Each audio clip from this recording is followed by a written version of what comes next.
1996, अब से 25 साल पहले। सुबह के 9 बजने को थे। नाश्ते की मेज पर नवीन और पूनम मौजूद थे। नवीन अखबार पढ़ रहे थे और पूनम चाय बना रही थी। तभी राजन वहां पहुंचा और तेजी से कुर्सी खींचकर उस पर जम गया।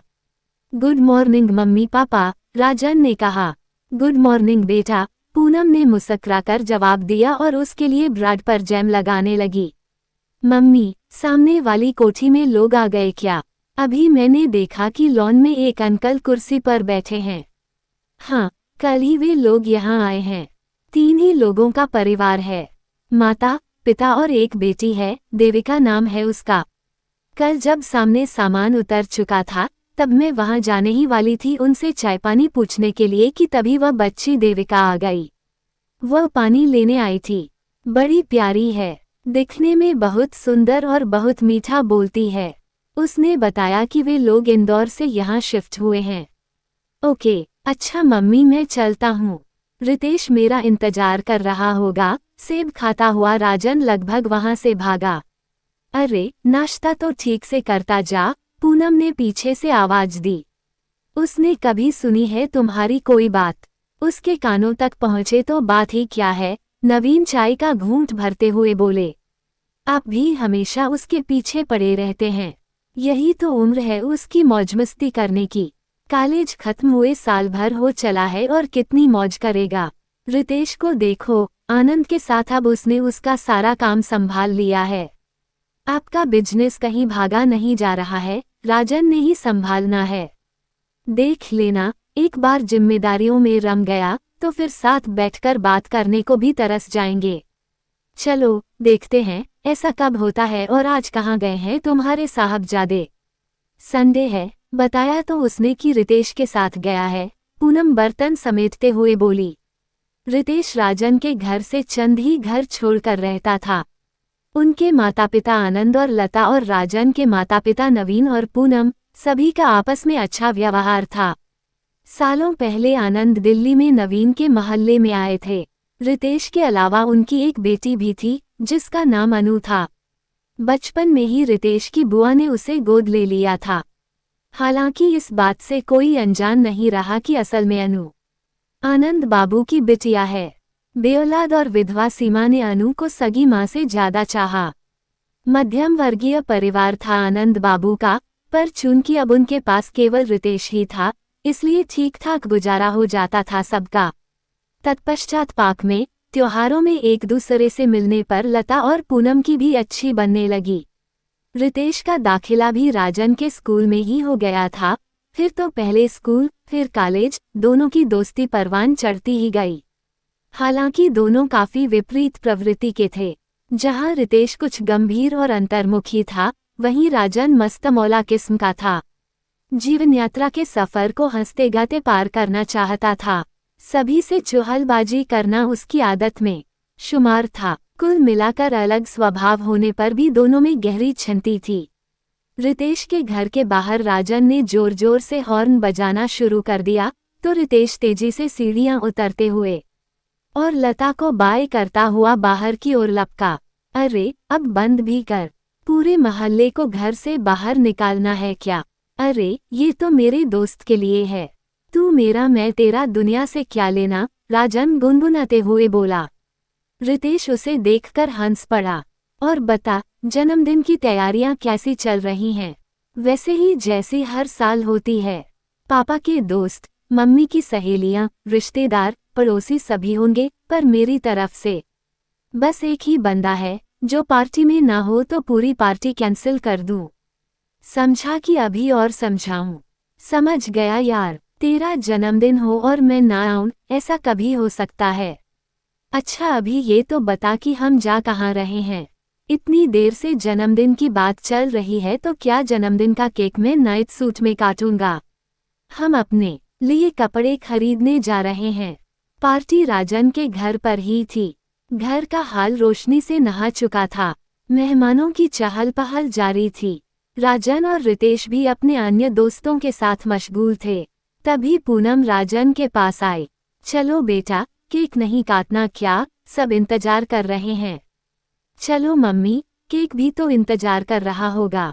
तू चल, मैं आया। राजन रितेश के कंधे पर हाथ रखकर गाता हुआ टेबल के पास पहुंच गया। जैसे ही मोमबत्तियां बुझाने के लिए वो झुका, वैसे ही सामने से एक खूबसूरत लड़की ने प्रवेश किया। राजन की निगाहें जैसे उस पर थम गई हों। रितेश भी एकटक उसे ही देख रहा था। गुलाबी रंग के सूट में वह खिला हुआ गुलाबी प्रतीत हो रही थी। बड़ी बड़ी आंखें, नाजुक होंठ, कंधे पर बिखरे स्याह काले बाल, सारी कायनात की खूबसूरती जैसे उसमें समा गई थी। अरे देविका, आओ बेटा। देविका के साथ उसकी माँ आशा भी थी। पूनम ने उनका अभिवादन किया और उसे अपने पास ही बुला लिया। चलो बरखुरदार, मोमबत्तियां पिघलकर आधी हो चुकी हैं, नवीन बोले। ओह हाँ, राजन जैसे होश में आया हो। उसने फूंक मारकर मोमबत्तियां बुझाईं तो हाल तालियों की गड़गड़ाहट से गूंज उठा। केक काटकर सबसे पहले उसने पूनम और नवीन को खिलाया और फिर रितेश को खिलाने लगा। जवाब में रितेश ने भी केक का एक बड़ा सा टुकड़ा उसके मुंह में डाल दिया। ये देखकर सभी जोर से हंस पड़े, पर राजन के कानों तक जो हंसी पहुंची वह देविका की थी। चूड़ियों की खनखनाहट जैसी हंसी उसे सीधे अपने दिल में उतरती लगी। जितनी देर पार्टी चलती रही उतनी देर राजन की निगाहें चोरी छुपे देविका को ही निहारती रहीं। घर सामने ही होने की वजह से उस दिन के बाद से देविका कभी भी राजन के घर आ जाती थी। वह पाककला में काफी निपुण थी, तो अलग अलग तरह के व्यंजन पूनम को चखाने चली आती थी। इस बीच राजन से कभी आमना सामना होता था तो कुछ औपचारिक बातें ही होती थीं। पूनम को तो वह शुरू में ही पसंद थी। उसने मन ही मन में उसे राजन के लिए पसंद भी कर लिया था, पर बाप बेटे से बात करने के लिए वह देविका का मन भी टटोल लेना चाहती थी और उसके लिए वह किसी उपयुक्त मौके की तलाश में थी। ऐसे ही लगभग 6 माह बीत गए। एक दिन राजन ने घर के बाहर अपनी गाड़ी स्टॉर्ट की तो देखा कि सामने देविका खड़ी थी। राजन गाड़ी लेकर उसके सामने पहुंचा। हेलो देविका, कैसे खड़ी हो? आज कॉलेज नहीं जाना क्या? जाना तो है, पर आज पापा की कार नहीं है। उन्हें किसी जरूरी काम से कहीं जाना था, तो आज वे जल्दी ही निकल गए। अब टैक्सी का इंतजार है, तो मैं छोड़ देता हूँ। रास्ता तो वही है। अरे, अभी मिल जाएगी कोई टैक्सी। तुम क्यों तकलीफ करते हो? तो तुम भी ये तकल्लुफ रहने दो, कहकर राजन ने गाड़ी का दरवाजा खोल दिया। देविका मुस्कुरा। कुछ ही देर में राजन ने गाड़ी कॉलेज के गेट के सामने रोक दी। Thank you so much, welcome. Devika मुस्कुराती हुई गेट की ओर चली गई। राजन उसे जाता हुआ देख ही रहा था कि अचानक उसकी नजरें देविका की सीट के नीचे गिरे हुए एक कागज पर पड़ी। उसने झट से कागज उठाया और सोचा कि देविका का ही कोई जरूरी कागज होगा। उसने उसे आवाज लगानी चाहिए, पर तब तक देविका उसकी आंखों से ओझल हो चुकी थी। माता पिता भी इस खूबसूरत रिश्ते को अपनी मंजूरी दे दें। घर पर मेरी शादी की बात चलने लगी है। तुम अपने माता पिता को इस बारे में बता दो, ताकि वह रिश्ते की बात करने घर आ सके। दिल से सदा ही तुम्हारी, डी। न जाने वो खत राजन ने कितनी ही बार पढ़ डाला। पढ़ते पढ़ते ही उसकी आंख लग गई। रात हो गई थी। डाइनिंग टेबल पर नवीन ने राजन के बारे में पूछा, तो पूनम ने बताया कि आज तो वह बिना खाए ही सो गया है। क्यों, ऐसा क्या हो गया? वही जो इस उम्र में हो जाया करता है। पहेलियां ना बुझाओ, पहले पूरी बात बताओ। हमें देविका के माता पिता से बात कर लेनी चाहिए। राजन और देविका एक दूसरे को चाहने लगे हैं। ये कब हुआ? क्या आप भी प्यार किया नहीं जाता हो जाता है? जैसी माँ वैसा ही बेटा। अरे, पहले कारोबार में मेरा हाथ बटाए, फिर प्यारा मोहब्बत में पड़े। शादी तो दूर की बात है। शादी होती है तो जिम्मेदारी का एहसास खुद ब खुद जग जाता है। और फिर राजन ने कौन सी नौकरी ढूंढनी है? अपना कारोबार ही तो संभालना है। वार्तालाप यहीं समाप्त हो गया। इधर देविका बेहद परेशान हो रही थी। अपने कमरे की एक एक चीज, एक एक किताब वो ढेरों बार छान चुकी थी, पर उसका खत उसे नहीं मिल रहा था। किताब में ही तो रखा था। अंत में थककर वह पलंग पर बैठ गई। उसके सब्र का बांध टूट गया और वह फूट फूट कर रोने लगी। आखिर कहाँ गया खत? वो खत रितेश के लिए था। रितेश और देविका की प्रेम कहानी राजन के जन्मदिन की पार्टी में आरंभ हुई थी। जब वे राजन के घर पहुंची थी तो सबसे पहले उसकी नज़रें रितेश से ही मिली थीं। रितेश भी उसे ही देख रहा था। फिर पूरी पार्टी में वो कभी खाना एक साथ लेते हुए टकराते तो कभी अपने परिजनों के साथ आपस में हुए परिचय के दौरान एक दूजे को देखते रहे। उस दिन शब्दों की सीमा चाहे हेलो में ही खत्म हो गई, पर दिल से दिल की बातें ऐसी थीं कि मानो लगता हो जैसे उनका अंत ही नहीं है। आओ देविका, आंटी नहीं है घर पर क्या? नहीं, कहीं बाहर गई हैं, पर बस अभी आती ही होंगी। यह मैंने खीर बनाई थी, मैं उनके लिए लाई हूँ। बस आंटी के लिए, मेरे लिए नहीं। नहीं, ऐसा नहीं है, तुम खा लो, अचकचाकर बोल उठी वह। उसकी हालत देख और उसकी बात सुनकर रितेश की हंसी छूट पड़ी। अरे घबराओ मत, बैठो तो सही, मैं पानी लाता हूँ। देविका ने कटोरा मेज पर रखा और सोफे पर बैठ गई। उसका दिल सीने में इस कदर धड़क रहा था जैसे उछलकर बाहर आ जाएगा। तभी रितेश पानी ले आया। देविका ने एक ही सांस में गिलास खाली कर दिया। अच्छा, मैं चलती हूँ, कहकर वे तेजी से वहां से निकलने को हुई। अरे देविका, सुनो तो, रुको देविका। देविका के कदम वहीं जम गए। मुश्किल से उसने पीछे घूमकर देखा। रितेश सधे कदमों से देविका के पास पहुंचा।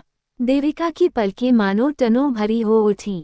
वे खामोश पर खूबसूरत पल शायद उन दोनों के लिए उन अनमोल मोतियों के समान हो चुके थे जिन्हें वे सदा सहेज कर रखना चाहते थे। ऐसा लग रहा था जैसे वक्त वहीं थम गया हो। तभी रितेश ने खुद को संभाला। ओह हाँ, ठीक है देविका, मम्मी आएंगी तो मैं उन्हें बता दूंगा कि तुम आई थी। ये सुनकर देविका की नजरें ऊपर उठीं तो फिर वह मुस्कुराकर वापस लौट गई। एक दिन रितेश को रास्ते में देविका के पिता मोहन मिल गए थे। रितेश ने उन्हें घर छोड़ने के लिए अपने स्कूटर पर बिठा लिया। तब बातों ही बातों में उन्होंने रितेश से देविका की पढ़ाई में एक कठिन विषय का जिक्र किया तो रितेश ने कहा कि वो एक दिन घर आकर कुछ जरूरी नोट्स दे देगा जिससे देविका की काफ़ी मदद हो जाएगी। तब 3-4 बार रितेश ने उसके घर जाकर उसकी फाइल पूरी बनवा दी थी। इन्हीं कुछ मुलाकातों में देविका उसके प्रति बहुत ज़्यादा आकर्षित हो चुकी थी।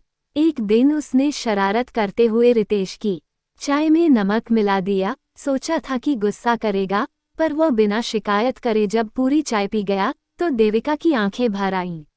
अपने प्रति ग्लानि से और उसके प्रति प्यार से। आज शाम को भी रितेश घर आने वाला था, इसलिए देविका ने अपने मनोभाव खत में उतार दिए थे और आज वह एक उपयुक्त मौका देखकर वह खत उसे देना चाहती थी। शाम को रितेश घर आया तो आशा ने उसे बिठाकर देविका को आवाज लगाई। देविका का मुरझाया चेहरा देखकर रितेश असमंजस में पड़ गया। बेटा, सवेरे से अपनी फाइल ढूंढ रही है, मिल नहीं रही। तो देख कैसे रो रो कर अपनी आंखें सुजा ली हैं। तू जरा समझा, मैं चाय लेकर आती हूँ। आशा रसोई में गई तो रितेश ने पूछा, कहाँ खो गई फाइल, क्या कॉलेज में? देविका की आंखों से फिर आंसू बहने लगे। तब धीरे से रितेश ने उसके हाथ पर हाथ रखकर बेहद आत्मीय स्वर में कहा, रो मत, किताब ले आओ। कोशिश करके दोबारा बना लेते हैं। अब देविका से रोका ना गया। उसने धीमे स्वर में कहा, आई लव यू। मैं तुमसे प्यार करती हूँ। तुम्हारे बिना रह नहीं सकती। तुम भी मुझे चाहते हो ना? रितेश उसकी ओर हैरान परेशान निगाहों से देख रहा था। तुम कुछ कहते क्यों नहीं? कुछ तो कहो। रितेश के मुंह से कोई बोल ना निकला। देविका को जैसे उसका जवाब मिल गया। अपनी रुलाई रोकने के लिए उसने दुपट्टा अपने मुंह में दबा लिया और तेज कदमों से वहां से चली गई। रितेश अवाक खड़ा रह गया और कुछ पलों बाद वहां से चला गया। अगले दिन उसने देविका के घर फोन लगाया। ज्यादातर फोन आशा ही उठाती थी, पर उस दिन देविका ने उठाया। हेलो, देविका की आवाज बेहद उदासीन थी। हेलो देविका, रितेश की आवाज गंभीर थी। रितेश तुम? देविका एक अनजानी सी खुशी से भर उठी। देविका, जानता हूँ जो कल तुम पर बीती, जो कल तुमने महसूस किया, पर देविका मैं मजबूर हूँ या शायद तुम्हारे निश्चल प्रेम का मैं हकदार नहीं। तुम सुन रही हो देविका? हाँ, सुन रही हूँ। देविका को अपनी ही आवाज जैसे एक कुएं से आती प्रतीत हुई। पापा अब बेहद कमजोर हो चुके हैं। उन्हें उनकी जिंदगी की शाम में अब आराम देना है। अनु दी की जिम्मेदारी से भी मैं मुंह नहीं मोड़ सकता। देविका, इस वक्त अपने सुनहरे सपने साकार करने का मादा मुझमें नहीं है। मुझे माफ कर देना, शायद मैं ही बदनसीब हूँ। कोई बहुत खुशनसीब होगा जिसकी जिंदगी में तुम उजाला करोगी। फोन कट चुका था। देविका जड़वत होकर रह गई। शायद अर्धविक्षिप्त सी होकर नीचे ही गिर पड़ती अगर आशा ने उसके पीछे आकर उसे संभाला नहीं होता। क्या हुआ देविका, तू पथरा सी क्यों गई है? आशा ने घबराए स्वर में पूछा। मम्मी, शायद मैं अब इम्तिहान पास ना कर पाऊं। रितेश के साथ अब दोबारा फाइल तैयार करना मुमकिन नहीं है, देविका शून्य में देखती हुई बोली। अरे बेटे, इस समय इम्तिहान को भूल जाओ और एक खुशखबरी सुन। पूनम का फोन आया था सवेरे। उन्होंने तुझे राजन के लिए मांगा है बेटी। आशा का स्वर खुशी से सराबोर था। फिर आपने क्या जवाब दिया मम्मी? ये सुनकर देविका कुछ सुन्न सी पड़ गई थी। यह कोई समय लेकर सोचने की बात है। मैंने झट से हाँ कर दी। यह क्या किया आपने? मैं और राजन हम दोनों बिल्कुल अलग हैं। मैं राजन से प्यार नहीं करती। मैं यह शादी नहीं कर सकती, देविका ने भर्राए स्वर में कहा। अरे, ये प्यार मोहब्बत फिल्मी कहानियों में ही अच्छे लगते हैं, हकीकत में नहीं। और फिर आखिर क्या कमी है लड़के में? अच्छा परिवार है, राजन उनका इकलौता बेटा है और फिर सबसे बड़ी बात, पहल उनकी तरफ से हुई है। और क्या चाहिए? देविका जैसे कुछ भी सोचने समझने की ताकत खो चुकी थी। सब कुछ जैसे हाथ में सिमटी रेत की तरह फिसलता जा रहा था। देविका, हम तेरे माँ बाप हैं, कभी तेरा बुरा नहीं सोच सकते। मुझे पूरा विश्वास है तू वहाँ बहुत खुश रहेगी। वे लोग तुझे बहुत प्यार देंगे, आशा उसके सिर पर हाथ फेरती हुई बोली। उसके बाद कब रस्में निभाई गईं और कब वो दुल्हन बनकर राजन के घर आई, ये सब जैसे उसके होशोहवास में नहीं था। इस दौरान रितेश वहां उपस्थित नहीं था। वह सीधा राजन के घर पहुंचा था। विदाई के बाद राजन के घर में हुई रस्मों में जब देविका ने रितेश को राजन के साथ हंसते बोलते देखा तो उसके दिल में एक हुंक सी उठी।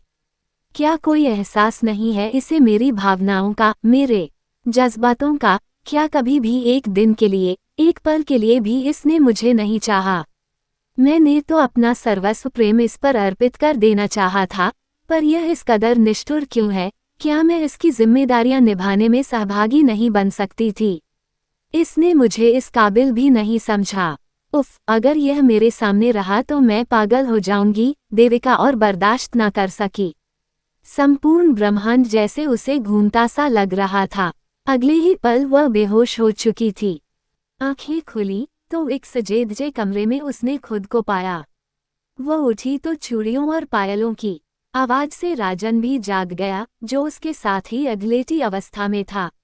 अब कैसी हो? यह रिश्तेदार भी ना, ये रस्में, वह रिवाज, ऐसा लगता है जैसे शादी इस जन्म में हुई है और साथ रहना अगले जन्म में नसीब होगा। सारी रस्में निभाते निभाते तुम तो बेहोश हो गई थी।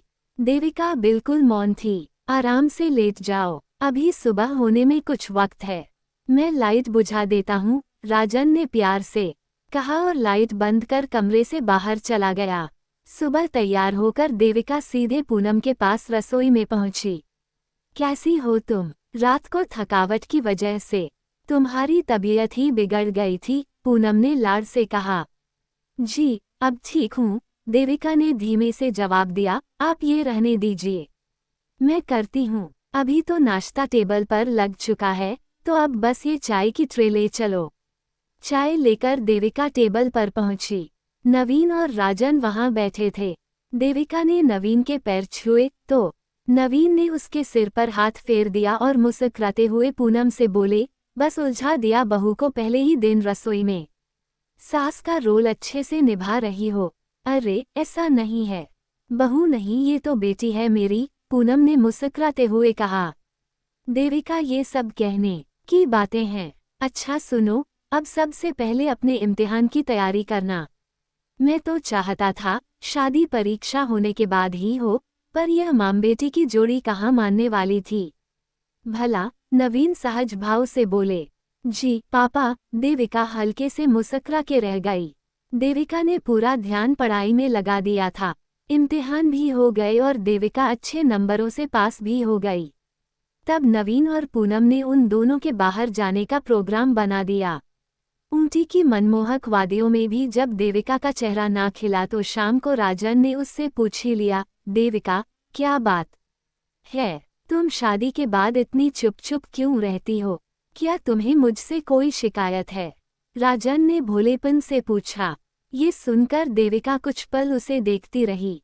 इस सब में राजन का क्या दोष है? उसने तो सच्चे मन से मुझसे प्यार किया है। क्यों मैं इसके प्यार का जवाब प्यार से नहीं दे सकती? मैं क्यों इसे वही एहसास करवाऊं जो मुझे हुआ है? नहीं, मैं इसका दिल नहीं तोड़ सकती। इसे जरूर एक खुशहाल जिंदगी का हक है। देविका का दिलो दिमाग अब पूरी तरह से स्पष्ट था। राजन का हाथ उसके हाथ पर ही था। उसने भी राजन के हाथ की पकड़ को और मजबूत करते हुए कहा, ऐसी कोई बात नहीं है। मैं बहुत खुश हूँ। देविका के चेहरे पर आंतरिक चमक थी। राजन को काफी हद तक संतुष्टि महसूस हुई और उसके चेहरे पर एक निश्चल मुस्कुराहट आ गई। इसके बाद देविका ने राजन के सीने में अपना चेहरा छुपा लिया। रितेश उसके पीछे गया। अपूर्व को गोद में लेकर